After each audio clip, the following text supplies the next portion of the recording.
Hey, what's up, fellas? How you doing, man? It's Anelli here.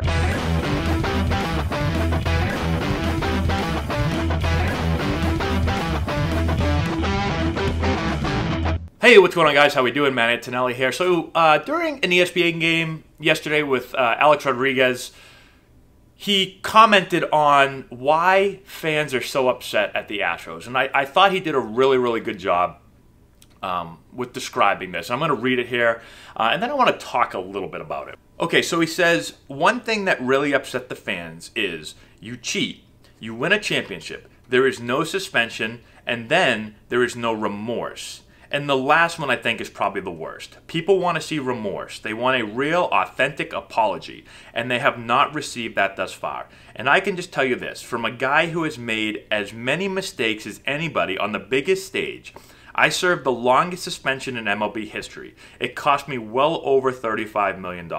And you know what? I deserve that. And as a result, I came back, I owned it, and after acting like a buffoon for a long time, I had my apologies, and then I went dark. And I wanted my next move to be contrite.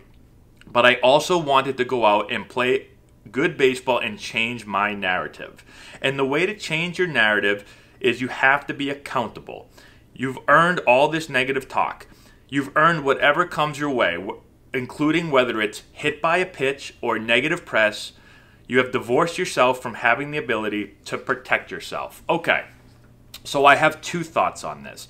The first thing is that I think Alex Rodriguez has done an amazing job at kind of restoring his reputation.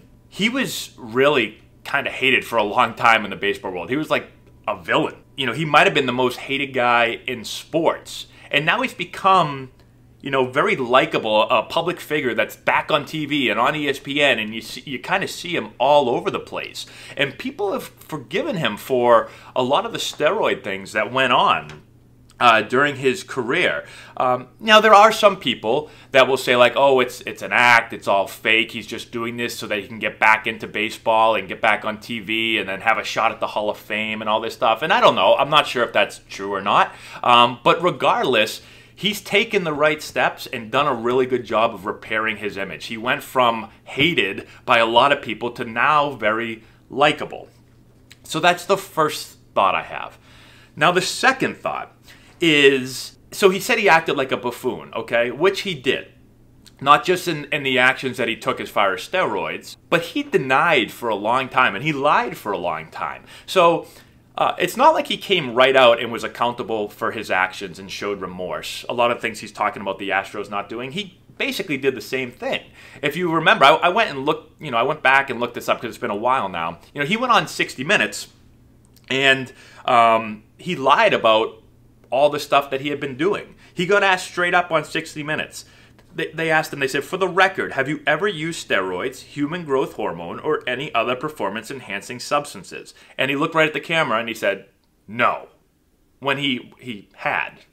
It came out a little while later that in 2003 he tested positive. Then they asked him, have you ever been tempted to use those things? And he looks right at him and he goes, no.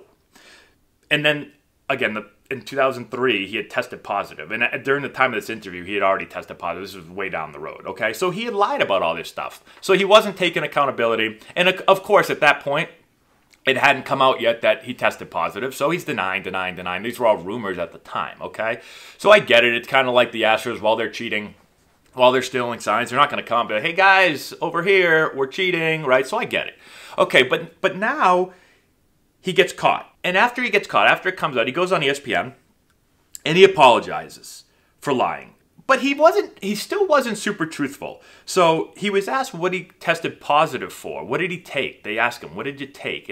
And quickly he tries to kind of like deflect it and go, well, you know, and he starts talking about the times and everyone using stuff. And then he says, you know, honestly, I'm not really sure. And I guarantee that he knows exactly what he took. In my mind, those guys, if you go back and look at any of the guys, Barry Bonds, a bunch of the guys, these guys aren't just like, yeah, whatever. I mean, just mix it in a drink and I'll drink it and whatever. Like, they know what they're doing. They have a really good idea of exactly what they take, and they have to be on a strict schedule and take certain things on certain days. And they're not just, you know, no, whatever. I mean, they're really precise about all this stuff. So still wasn't being 100% truthful and honest. It didn't want to get into really anything. He just wanted to say, yeah, well, and again, he got caught at this time. So he gets caught, yeah, you know, I'm sorry, but yeah, I don't really want to get into it.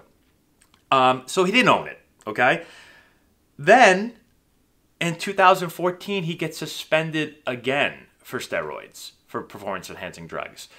So, first in the 60-minute interview, he denies it. Nope, not on anything. No. Then when it comes out that he was on it, he says, I'm sorry, but doesn't really want to get into it. And then he goes and gets tested. He fails again in 2014. So, as much as he says all the right things in that interview, as far as how it should be handled.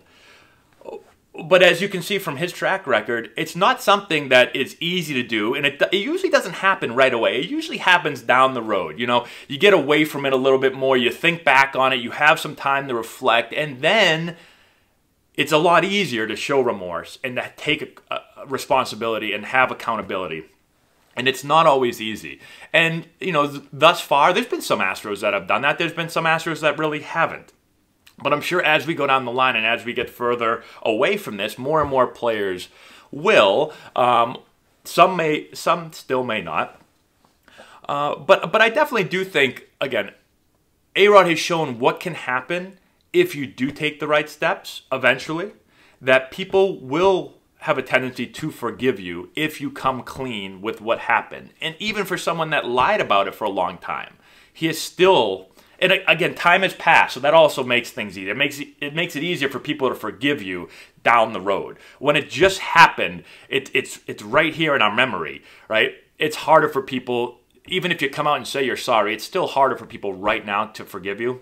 But if you do say you're sorry and you do show remorse, then eventually people will forgive you, okay? So I thought it was just an interesting talk from someone that has experience with cheating, has experience with lying, and then has experience with being able to get back in the good graces of people by doing some of the things that he talked about. So let me know what you think. I know a lot of people on social media, I've gone through it, and people have been shooting me comments on YouTube.